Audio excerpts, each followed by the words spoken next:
10월 29일 새벽 기도를 시작하겠습니다. 우리 사도신경으로 신앙 고백합니다.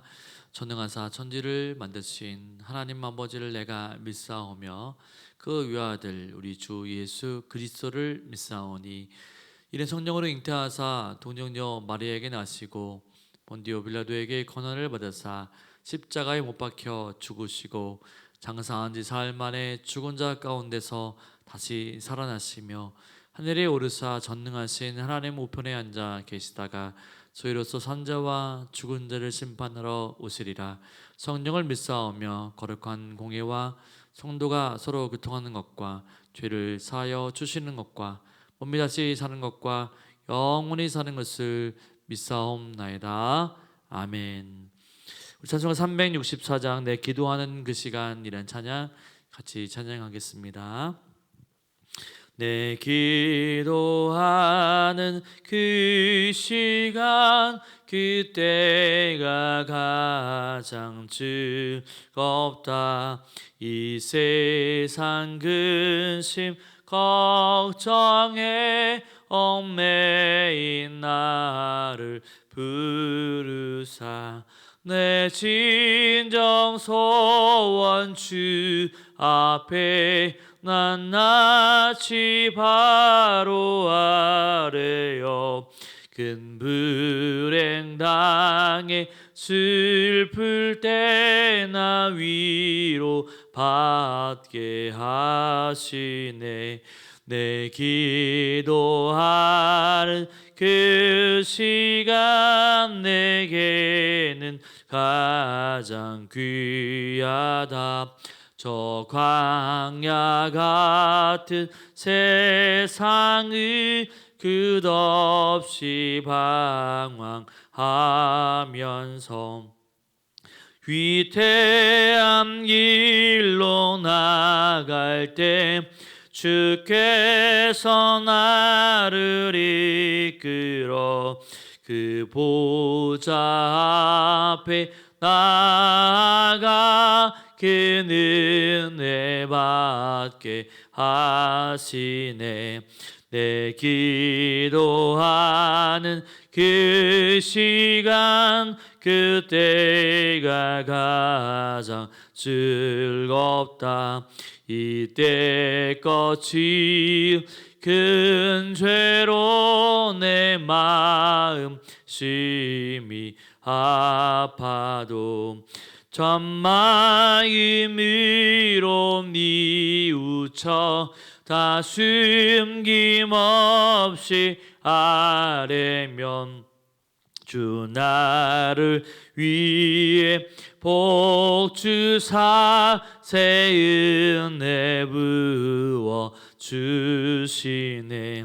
내 기도하는 그 시간 그때가 가장 즐겁다.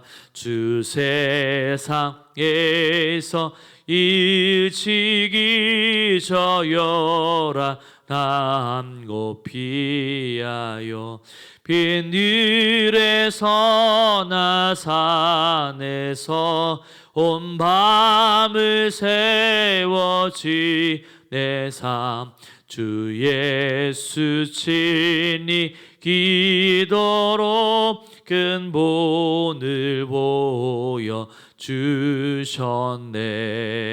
아멘. 이 새벽에 함께 볼 말씀은 누가복음 18장 1절에서 8절까지의 말씀입니다. 제가 찾으신 줄 알고 봉독해 드립니다. 예수께서 그들에게 항상 기도하고 낙심하지 말아야 할 것을 비유로 말씀하여 이르시되 어떤 도시에 하나님을 두려워하지 않고 사람을 무시하는 한 재판장이 있는데 그 도시에 한 과부가 있어 자주 그에게 가서 내 원수에 대한 나의 원한을 풀어 주소서 하되 그가 얼마 동안 듣지 아니하다가 후에 속으로 생각하되 내가 하나님을 두려워하지 않고 사람을 무시하나 이 과부가 나를 번거롭게 하니 내가 그 원한을 풀어주리라. 그렇지 않으면 늘 와서 나를 괴롭게 하리라 하셨느니라. 주께서 또 이르시되 불의한 재판장이 말한 것을 들으라 하물며 하나님께서 그 밤낮 부르짖는 택하신 자들의 원한을 풀어주지 아니하시겠느냐? 그들에게 오래 참으시겠느냐? 내가 너희에게 이르노니 속히 그 원한을 풀어주시리라. 그러나 인자가 올 때 세상에서 믿음을 보겠느냐 하시니라. 아멘. 예수님은 과부와 재판장의 비유를 통해서 기도에 대해 가르쳐 주십니다.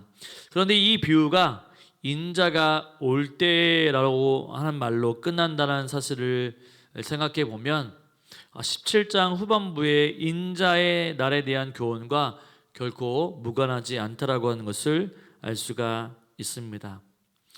누가는 바로 예수님이 이 비유를 가르치신 목적을 먼저 기록합니다. 그것은 항상 기도하고 낙심하지 않은 것입니다. 이 비유에서는 두 사람이 등장하게 됩니다. 한 사람은 하나님을 두려워하지 않고 사람을 무시하는 재판장이죠. 2절과 4절에 나와 있습니다. 그에 대한 평가가 반복된 것은 그가 그야말로 아나무인격으로 교만한 사람임을 강조합니다. 또 다른 인물은 반드시 풀어야 할 원한을 가지고 있는 과부입니다. 과부와 고아, 나그네는 성경에서 연약한 자, 약자를 대표합니다. 그러므로 과부와 재판장은 모든 면에서 바로 대조적인 입장입니다. 이 과부는 불의한 재판장에 찾아가서 3절에 보면 원한을 풀어달라고 부탁했습니다. 너무도 억울한 사연이 있었던 것이 분명합니다. 이 과부가 나를 번거롭게 하니 늘 와서 나를 괴롭게 하리라 라고 하는 말을 보면 과부는 참으로 끈질기게 또한 꽤나 자주 재판장을 찾아가서 호소했던 것 같습니다. 그런데 불의한 재판장은 자신을 위해서라도 과부의 원한을 풀어주겠다라고 마음먹게 됩니다. 이제 6절부터 7절까지의 말씀을 보면 이제 예수님은 이 비유의 핵심을 풀어서 설명해 주고 있습니다. 이 비유의 핵심은 과부의 끈질김이라기보다는 불의한 재판장과 자녀를 사랑하시는 하나님의 선하신 그 사랑에 대해서 얘기해 주고 있는데 바로 하나님이 얼마나 큰 사랑으로 또한 자녀들을 사랑하시고 있는지를 보여주는 것이죠. 그러니까 불의한 재판장이 바로 그 원한 때문에 바로 그 과부의 기도를 또 청함을 들어주지만 하나님은 선하신 분이시기 때문에 자녀들이 원하는 그 기도의 제목을 들어주신다라고 하는 거죠. 물론 믿음으로 기도하는 것, 끈질기게 간청하는 것이 너무나도 중요하다라는 것도 이 비유가 가르치는 바입니다. 그런데 우리의 인내의 기도와 믿음이 의미가 있는 이유는 우리의 기도를 들으시는 분이 바로 선하시고 좋으신 하나님 아버지이시기 때문입니다. 불의한 재판장은 과부의 간청을 얼마 동안 듣지 않았지만 하나님은 8절에 보면 속히 원한을 풀어주신다라고 말씀해 주고 있습니다. 과부와 불의한 재판장은 특별한 관계가 아니지만 바로 우리는 하나님의 택하신 자들이죠. 불의한 재판장은 귀찮아서 과부의 요청을 들어주기로 했지만 하나님은 우리를 너무나도 사랑하시기 때문에 우리의 부르짖음을 절대로 외면하지 않으시는 분이십니다. 그러니 기도하면서 우리가 낙심할 이유가 무엇이 있을까요? 그렇기 때문에 좋으신 하나님께, 가장 선하신 하나님께 우리가 기도할 때 하나님이 분명히 응답해 주시고 좋은 것으로 채워주실 것을 믿고 간구하며 나아가야 합니다. 8절에 보면 예수님은 항상 기도하고 낙심하지 말 것을 가르치기 위해서 이 비유를 말씀하셨습니다. 우리는 낙심하지 않은 것에 더 주목하지만 여기에는 항상 기도하는 것이 전제되어 있다라고 하는 사실을 놓쳐서는 안 됩니다. 이 비유에서는 불의한 재판장이 귀찮게 여길 정도로 끈질기게 간청했던 여인의 인내가 부각이 되는 것처럼 보입니다. 또한 밤낮 부르짖는 택하신 자들이라고 하는 표현도 항상 기도하는 것의 중요성을 강조합니다. 그러므로 항상 기도하는 것은 매우 중요하죠. 그렇게 구하는 자들은 반드시 결실을 보기 때문입니다. 그러나 그 일이 쉽지 않을 것입니다. 그래서 예수님은 바로 인자가 올 때 세상에서 믿음을 보겠느냐라고 말씀해 주시죠. 이 말씀은 포기하라고 하는 말씀이 아닙니다. 오히려 해야 한다라고 하는 격려와 도전의 메시지입니다.